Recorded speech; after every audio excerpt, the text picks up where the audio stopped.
रोज एक नई कहानी देखने के लिए चैनल को सब्सक्राइब करें और बेल आइकन दबाना ना भूलें। ललिता देवी अपने कमरे में बैठकर अपने बेटे निक्की को आवाज लगाकर बोलती है। अरे बेटा निक्की, कहाँ है तू? जरा मेरे लिए एक कप चाय बना ला।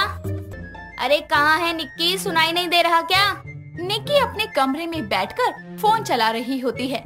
अपनी माँ की आवाज सुनकर भी वो उसे नजरअंदाज कर अजीब सा मुंह बनाते हुए खुद से बोलती है। बहू के होते हुए भी ना मेरी माँ को चैन नहीं है, हमेशा मुझे ही आवाज लगाएगी। अब इनकी बहू अपाहिज है तो इसमें मेरी क्या गलती है? अब क्या इनके सारे काम का ठेका मैंने लिया हुआ है? मैं तो नहीं जा रही, अपने कानों में हेडफोन लगा के बैठ जाती हूँ, कह दूंगी कि सुना ही नहीं मैंने। निक्की हेडफोन लगाकर बेड पर बैठ जाती है और बेचारी बड़बड़ा ही रही होती है कि तभी उसकी माँ ललिता उसके कमरे में आती है और उसे फटकारते हुए बोलती है। कामचोर, कब से आवाज लगा रही हूँ, सुनाई नहीं दे रहा क्या?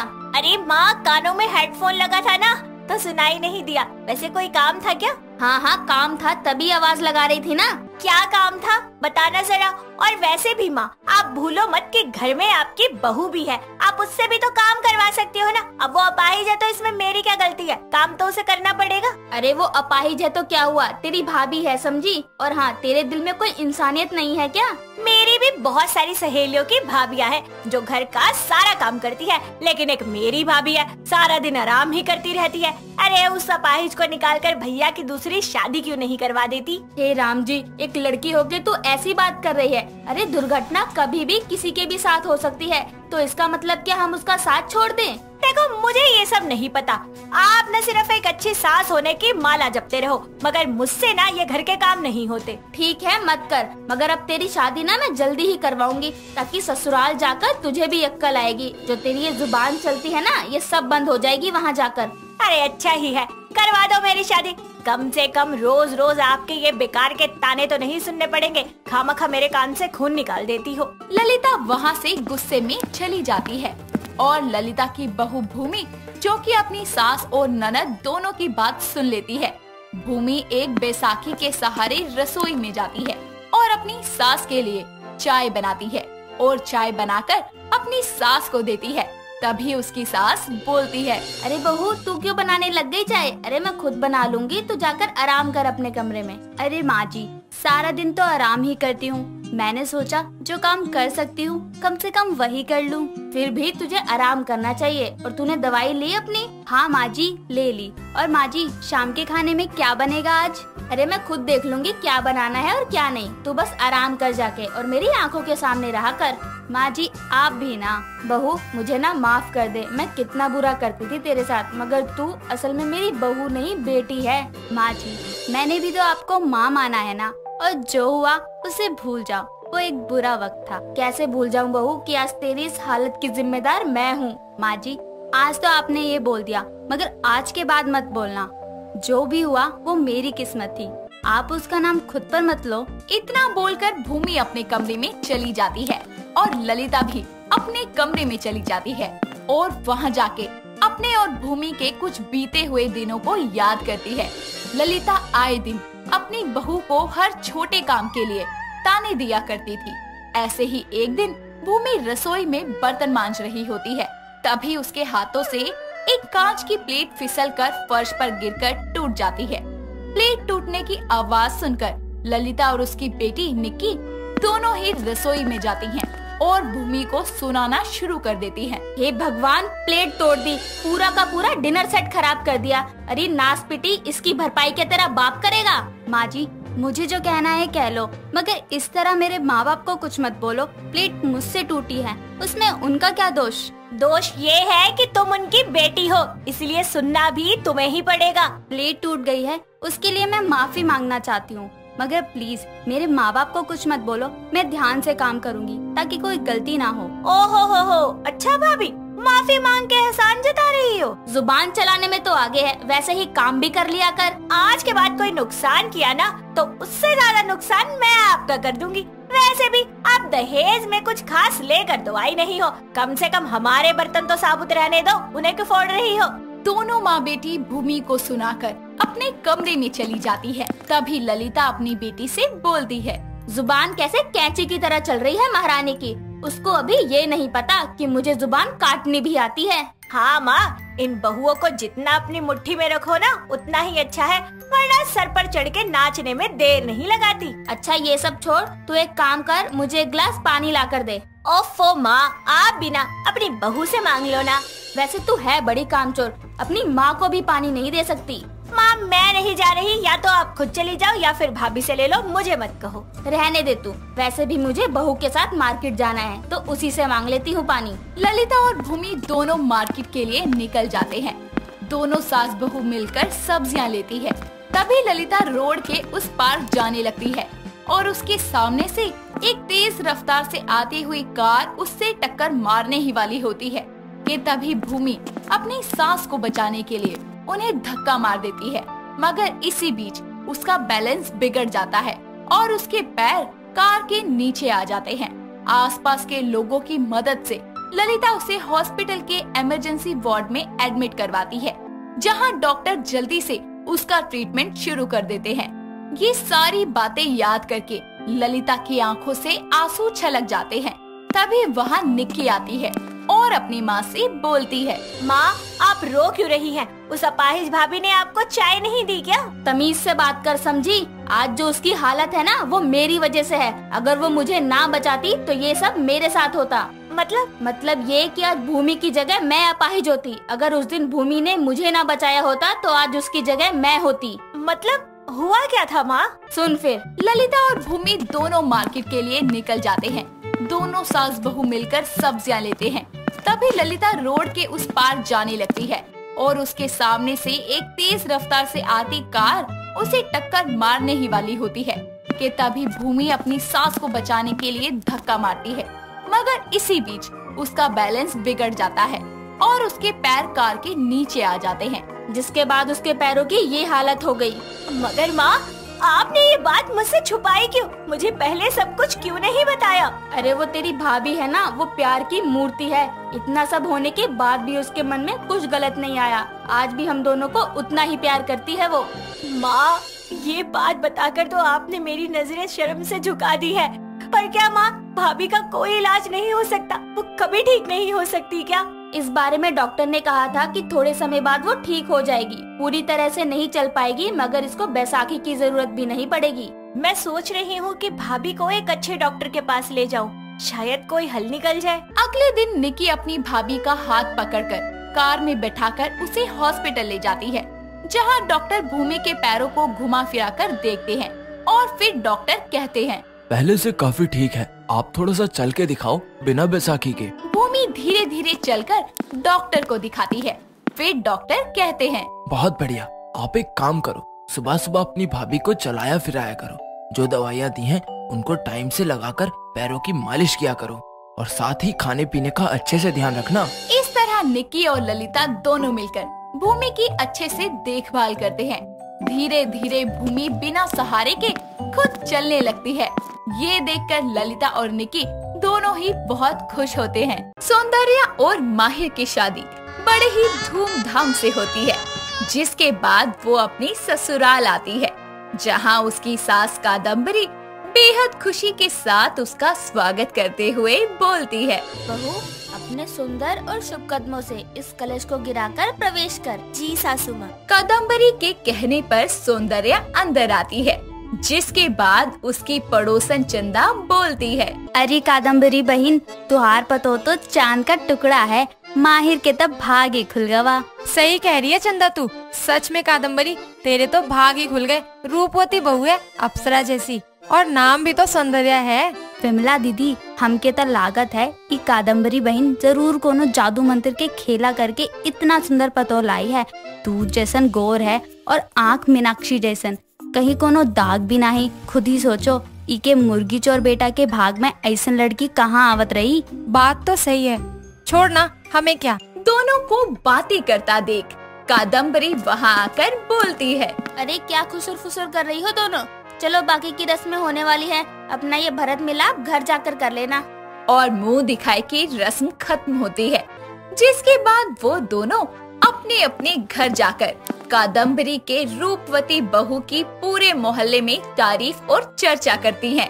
और 2 दिन के अंदर ही पूरे मोहल्ले में ये खबर वायरस की तरह फैल जाती है, जिसके बाद मोहल्ले में रहने वाला अर्नव नाम का एक लड़का सभी के साथ उसके घर के दरवाजे पर आकर उसे आवाज लगाकर बोलता है, कादम्बरी आंटी, ओ कादम्बरी आंटी, बाहर आइए। अरे कौन है इतनी सुबह दरवाजे पर? दरवाजा तोड़कर अंदर आ जाएगा क्या? लगातार दरवाजा पीटने की आवाज सुनकर लाल पीली हुई कादम्बरी बाहर जाकर बोलती है, अरे ऐसे कौन दरवाजा पीटता है?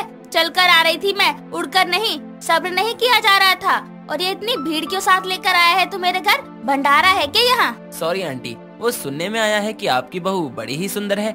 क्या aunty, this is not done. अरे तुझे किसने बताया मेरी बहू के बारे में? अरे आंटी जी, पूरे मोहल्ले और सबके घरों में सिर्फ आपकी बहू की खूबसूरती के ही चर्चे चल रहे हैं। आपने सबको मुंह दिखाई करा दी, बस हमें नहीं बुलाया तो हम खुद ही आ गए। तेरा बोल बच्चन मेरे समझ से बाहर है, साफ बोल। आप सब समझ रही हैं, और मुंह दिखाई में सिर्फ औरतें ही क्यों, हम क्यों नहीं? कब बंद होगा ये भेदभाव? हम लड़के हैं तो हम मुंह दिखाई में शामिल नहीं हो सकते? हमें भी देखना है। भाभी जी को बुलाइए ना। वो काम कर रही है, बाद में फिर कभी आ जाना। कादम्बरी मोहल्ले के लड़कों की भीड़ देखकर बहाने बनाती है, लेकिन पीछे से ही उसकी बहू सौंदर्य आती है और बोलती है, माँ जी, ये लोग कौन है? बहू तू अंदर जा। नमस्ते भाभी जी, हम आपके दर्शन, मेरा मतलब आपको ही देखने आए थे। ये है गुप्ता जी, आपके 2 घर छोड़कर तीसरा घर इन्हीं का है। और ये है शुक्ला जी, आपके पिछवाड़े मतलब आपके घर के पीछे वाले घर में रहते हैं। और मैं हूँ अर्नव, आपके पति देव का एकदम खासम खास दोस्त। आप सबसे मिलकर अच्छा लगा। जी मेरा नाम सौंदर्या है। जी वो तो होना ही था। वैसे भाभी जी, आप ना मेरा मतलब है कि कमाल लग रही हैं। आपको पता है भाभी जी, आपका पति और मैं तब से दोस्त हैं जब से हम लंगोट पहनते थे। अच्छा जी, थैंक यू। आप सभी बैठिए, मैं चाय बनाकर लाती। हे भगवान, कितनी बेअकल है मेरी बहू, इन आवारा लड़कों की खातिरदारी करने लगी। कादम्बरी कुछ सोच पाती इससे पहले ही सौंदर्या फटाफट किचन में जाकर चाय बनाने लगती है, जिसके बाद सभी उसके हाथ की चाय पीते हैं। और इससे पहले के अर्नव कुछ बोल पाता, कादम्बरी फटाक से अपना मुंह फाड़ते हुए बोलती है, पी ली ना चाय और मिल लिया बहू से? देख लिया हो आंखें फाड़ के, तो अर्नव अब जल्दी से अपनी तशरीफ लेकर चला जाए यहाँ से। और शुक्ला गुप्ता, तुम दोनों इस लफंडर के साथ रहकर मत बिगड़ो, वरना तुम्हारे घर के ग्रुप एडमिन पिताश्री से बात करूंगी, समझे ना? चलो अब जल्दी से गायब हो जाओ सारे के सारे। कादम्बरी की चेतावनी सुनकर सब फटाफट वहाँ से जिन की तरह गायब हो जाते हैं और कादम्बरी अपनी बहू को समझाती है। ऐसे ही वक्त गुजरता है। एक सुबह जब सौंदर्या घर का काम खत्म करने के बाद नहाने जाती है, तभी उसकी नजर साबुन के डब्बे पर जाती है और वो बोलती है, अरे यार, नहाने का साबुन ही नहीं है, अब क्या करूं? माँ जी भी मंदिर चली गई है। अगर मुझे नहाने में देरी हुई तो फिर खाना बनाने में भी देरी हो जाएगी, और खाना बनाने में देरी हुई तो फिर बाकी के कामों में भी देरी हो जाएगी। एक काम करती हूँ, खुद ही जाकर ले आती।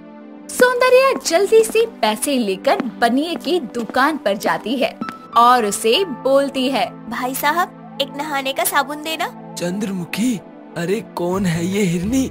लगता है आज ही अपने अलबेले रूप में मेरा कत्ल करके रहेगी। चंदू को ऐसे सोचता देखकर सौंदर्या चिल्लाते हुए बोलती है, ओ भाई साहब।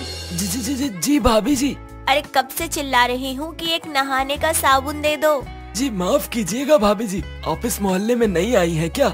हाँ जी, मैं माहिर जी की ही पत्नी हूँ। ओह हाँ, समझ गया। ये सही मजाक है तेरा, ऊपर वाले लंगूर के हाथ में अंगूर दे दिया, वो भी शहद जैसी मिठास के साथ। फिर से खो गए। ओ भाई साहब, कहाँ गुम हो? कुछ नहीं भाभी जी, वो ये सोच रहा था कि आपको साबुन की क्या जरूरत, आप तो वैसे ही प्रियदर्शिनी लग रही हैं। क्या मतलब? मतलब ये भाभी जी कि आप बिना नहाई धोई भी चमक रही हैं। साबुन खरीदने आई सौंदर्या चंदू से बातें करने लगती है, जिसके बाद चंदू उसकी तारीफ करते हुए बोलता है, पता है भाभी जी, आपके नाम को सुनकर मुझे 10-15 साल पहले का एक एड ब्रेक याद आ गया। अच्छा जी, कौन सा? तुम हुस्न परी तुम जाने जहां, तुम सबसे हंसी तुम सबसे जवां, सौंदर्य साबुन निरमा। निरमा, ब्यूटी सौंदर्य साबुन निरमा, ये गाना तो मुझे भी पूरा याद है। वैसे भी याद तो होगा ही, मेरा नाम जो आता है गाने में। खैर अब तो वो साबुन मिलता ही नहीं। वो तो है, कोई नहीं भाभी जी, आप ये पियर्स साबुन ले जाइए। दोनों गप्पे लड़ाने में इतना मशरूफ हो जाते हैं कि उन्हें पता ही नहीं चलता कि कादम्बरी उनके पास आकर खड़ी है। और जैसे ही सौंदर्या की नजरें अपनी सास पर जाती है तो वो बोलती है, माँ जी आप आ गई? हाँ बहू, तू अपनी इस मीटिंग में इतना बिजी थी कि तूने देखा ही नहीं। वैसे अब अगर तेरी खरीदारी हो गई हो तो घर चले। जी माँ जी। इस तरह दोनों घर आ जाते हैं, जिसके बाद कादम्बरी एक बार फिर अपनी बहू को बोलती है, बहू क्या कर रही थी तू उस बनिए की दुकान पर? वो माँ जी नहाने का साबुन खत्म हो गया था, ना आप थे ना माहिर जी थे, तो मैंने सोचा कि खुद ही ले आऊं। बहू तू सोचा मत कर, समझी? और आगे से अपनी ये पैर बाहर मत निकालियो। पर माँ जी बात क्या है? अरे सवालों की देवी, ये सब मैं तेरी भलाई के लिए कह रही हूँ, समझी? तेरा यह सुंदर रूप सारे फसाद की जड़ है। माँ जी मुझे अच्छे से समझाइए। बहू, उस दिन जब सारे मोहल्ले के लड़के तुझे देख कर गए ना, उन्होंने तेरी खूबसूरती की इतनी वाहवाही फैला दी कि इस मोहल्ले के कुंवारे से लेकर शादीशुदा भी तेरे दीवाने बने फिर रहे हैं और उनकी बीवियां तुझे दोष दे रही हैं, समझी? मैं नहीं चाहती कि कोई मेरी बहू को गलत समझे। कादम्बरी अपनी बहू को समझा ही रही होती है कि तभी वहाँ उसकी पड़ोसन चंदा आती है और कहती है, कहा हो कादम्बरी, कुछ हो सुनी का तुम? तू ही सुना दे, क्या हो गया? तोहार बहुरिया के खूबसूरती के चर्चे मोहल्ले के दूध वाले से लेकर बनिए और सभी कुंवारे लड़कों में चल रहे हैं। जहाँ देखो वहाँ बस तोहार पतु सौंदर्या ही छाई है। हमका तो लागत है 2-4 दिन में गली के गिल्ली डंडा और कंचा खेले वाला लइकन भी ई के रूप के पीछे बोरा जाई हैं। अच्छा हम चलत हैं। अपनी जली कटी कड़वी बातें बोलकर चंदा वहाँ से चली जाती है, जिसके बाद कादम्बरी बोलती है, देखा बहू कैसे सुनाकर चली गई। माँ जी आप बस कल सारे गली मोहल्ले वालों को बुलाइए, मैं इस मोहल्ले की सारी औरतों का शक दूर कर दूंगी। ऐसा क्या करेगी बहू तू? इस तरह अगली सुबह होती है और गली के सभी लड़के सौंदर्या का संदेश सुनकर खुशी से लाल गुलाबी होकर घर आते हैं, जहाँ सौंदर्या बोलती है, सुनिए आप सभी लोग, आज जो मैं करने जा रही हूँ ना, उससे हमारा रिश्ता बदल जाएगा। और जैसा कि आप सब जानते हैं कि आप लोग मुझे प्यार से भाभी जी कहते हैं, तो इस नाते आप सभी मेरे देवर हुए और देवर होते हैं जी भाई समान। तो भाई होने के नाते मैं हुई आपकी बहन, तो अब मैं आप सबको राखी बांधूंगी और कोई भी मुझसे बिना राखी बंधवाए नहीं जाएगा। सौंदर्या की बातें सुनकर सबके चेहरे की हवाइयाँ उड़ जाती है और मजबूरन उन्हें अपना सर कलम यानी कि राखी बंधवानी पड़ती है। और इस तरह सौंदर्या की सास की चिंता और मोहल्ले के औरतों की जलन तानों से भरी जुबान पर हमेशा के लिए ताला लग जाता है। शिवानी हाथ में पर्स लिए अपनी दोस्त लाली के साथ रास्ते से बड़े ताव से गुजर रही थी कि तभी एक रोड साइड रोमियो से बोलता है, हाय चिकनी के साथ चमेली जा रही है, हाय हाय मेरे दिल का चैन चुरा लिया। क्या बोला तू? कौन चिकनी चमेली? तू चिकनी, तेरी फ्रेंड चमेली। अबे हलकट, मैं तेरे को पूछ नहीं रही, तेरे को झाड़ रही है। दिमाग में बिठा ले ये बात अपने। हाय ये गरम मिजाज, ये रूखापन, इससे तो मैं तुम्हारे और करीब आऊंगा। तू मेरे करीब आएगा साले, अभी बताती हूँ तुझे।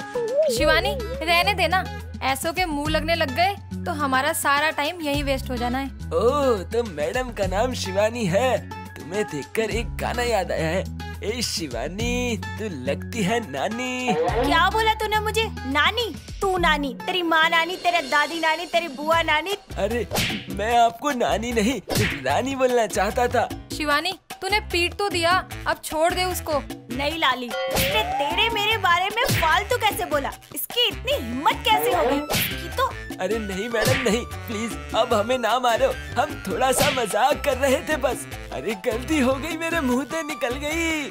शिवानी उसे पटक कर अपनी फ्रेंड लाली के साथ शॉपिंग पर चली जाती है। वहाँ शॉपिंग करते वक्त उसे सेल में से एक टॉप पसंद आता है, लेकिन कोई दूसरी लड़की उस टॉप को उठा लेती है। तभी शिवानी भी उस टॉप को छीनने लगती है। दोनों अब उस टॉप को एक एक सिरे से पकड़कर खींचते हुए बोलते हैं, ये टॉप पहले मैंने देखा था, छोड़ी से। लेकिन उठाया मैंने है। उठाने से क्या होता है, देखा तो पहले मैंने था ना। मुझे पसंद है ये टॉप और अब इसे मैं ही लूंगी। तो बस मैंने भी कह दिया, मुझे पसंद आया है तो मैं ही लूंगी। छोड़ो तुम इसे। नहीं, ये मेरा है। नहीं, ये मेरा है। मैंने कहा ना मैं लूंगी इस टॉप को। बोला ना, मेरा है मेरा है मेरा है, तो बस मेरा है। ये बोलकर दोनों टॉप छीनने लगते हैं, जिससे वो टॉप फटकर 2 हिस्सों में बट जाता है और दोनों पीछे पीछे जोर से गिर पड़ते हैं। ये देखकर आसपास के सभी लोग हंसने लगते हैं और दोनों उठकर बोलती हैं, है। मैंने कुछ नहीं किया, जो किया है इसने किया है, इसने फाड़ा। ये लो, मैं तो जा रही हूँ, मुझे नहीं लेना ये टॉप। साली कपड़े फाड़ कर चली गई। अच्छा खासा टॉप खरीदा था, इसकी वजह से मैं गिर गई, लेकिन अब ये गिरेगी मेरी वजह से। लाली, मैं इसके पीछे जा रही हूँ, तुम आओगी? शिवानी, इतना गर्म मिजाज क्यों है तेरा? छोटी छोटी बातों पर गुस्सा हो जाती है। ये कोई छोटी बात नहीं है, मैं उसे छोड़ूंगी नहीं। मैं खुद ही जा रही हूँ, तुम मेरे लिए कोई दूसरा टॉप सेलेक्ट कर। ओके, जल्दी आना। शिवानी उस लड़की के पीछे जाती है, जहाँ वो मेकअप की शॉप पर लिपस्टिक लगाकर चेक कर रही होती है। तभी शिवानी उसे पीछे से धक्का देकर चली जाती है और वो लिपस्टिक उस लड़की के होठों की जगह गालों और नाक पर लग जाती है और वो लड़की गिर पड़ती है। उसकी कार्टून जैसी शक्ल देखकर आसपास के सारे लोग और शिवानी भी हंसने लगती है और वो अपने मन में बोलती है, अब आया ना मजा। बड़ी आई थी मुझसे पंगा लेने वाली। शिवानी के आगे आज तक कोई नहीं जीता है। मेरे गरम मिजाज से कोई नहीं बचा है। शॉपिंग करने के बाद शिवानी का मूड खराब हो जाता है और उसके मूड को अच्छा करने के लिए लाली बोलती है, अरे यार, क्यों खाली पीली अब गुस्सा कर रही है? चल आजा, तेरा मूड ठीक करूं, तू खुश हो जाएगी। कहाँ ले जा रही है, पहले बता तो सही। सरप्राइज है, तुझे वहाँ जाकर खुद पता चल जाएगा। Excuse me, taxi. लाली के टैक्सी रोकने से टैक्सी रुकती है और फिर दोनों उसमें बैठ जाती हैं। जिसके कुछ देर बाद लाली शिवानी को एक क्लब में ले जाती है। वहाँ शिवानी बोलती है, अरे लाली, ये तो क्लब है, यहाँ क्यों लाई है? ताकि तेरा गर्म मिजाज यहाँ की कोल्ड ड्रिंक पीकर कोल्ड हो जाए और तू डांस करे तो तेरा मूड भी फ्रेश हो जाए। ओ मेरी प्यारी लाली, एक तू ही है जो हमेशा मेरे बारे में सोचती है। चिंता मत कर, तुझे तेरा जल्दी ही कोई मिस्टर राइट मिल जाएगा। बस तू गुस्सा कम करा कर, कहीं तेरे गुस्से की वजह से पसंद ही ना करे। शिवानी का असली मिस्टर राइट वही हो सकता है जो उसके गरम मिजाज को समझे भी और सहे भी। ये भी खैर बाद की बात है, तू डांस करने चल पहले। ये बोलकर दोनों डांस फ्लोर पर जाकर बहुत नाचने लगती हैं।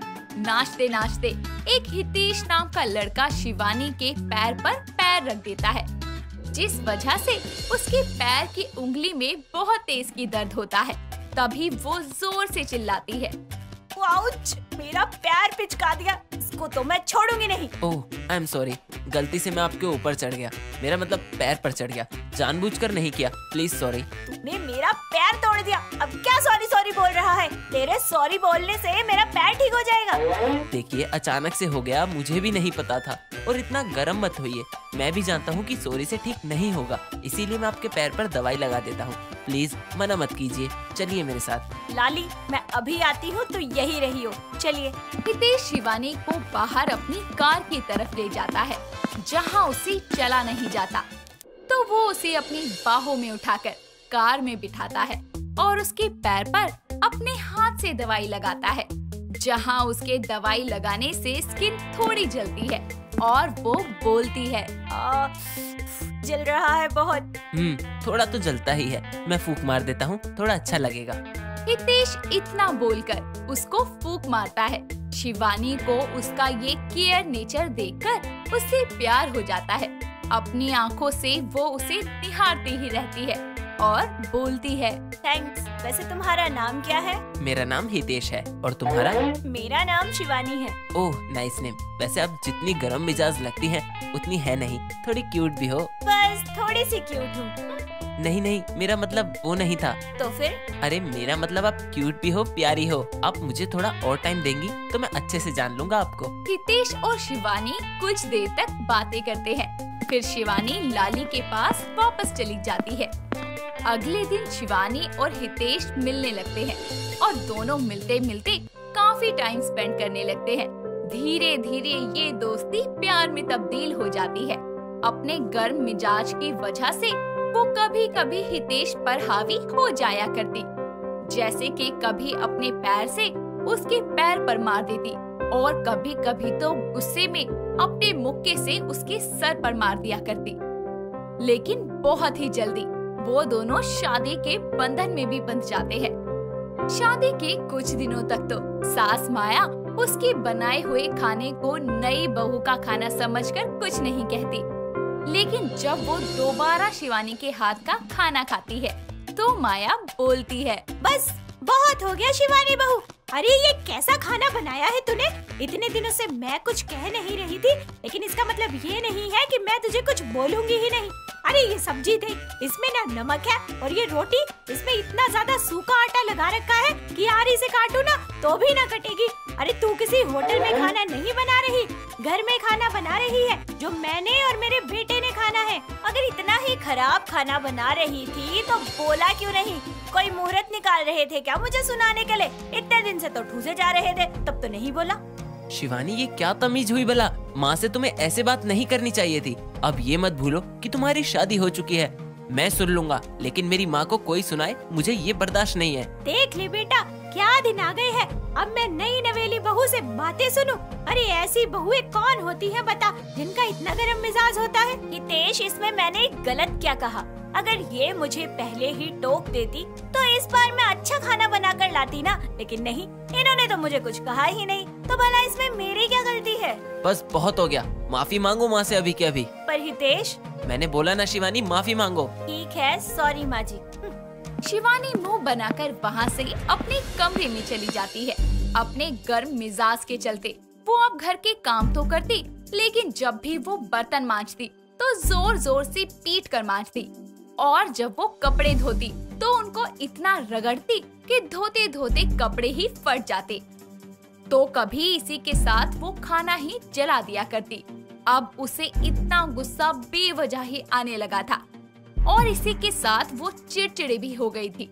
इन सब बातों के लिए उसकी सास और उसका पति उसे समझाते हुए बोलते हैं, बहू अब तो हम तुझे कुछ कहते भी नहीं, फिर भी तू गुस्सा करे जा रही है। हाँ शिवानी, माँ सही कह रही हैं। पता नहीं हितेश जी मुझे क्या हो गया है, अपने आप ही मेरे अंदर का गुस्सा ना धीरे धीरे बढ़ता जा रहा है। मैं गुस्सा नहीं करना चाहती तो भी मुझे गुस्सा आ जाता है। ये बहुत अजीब बात है, मुझे डॉक्टर से बात करनी चाहिए इस बारे में।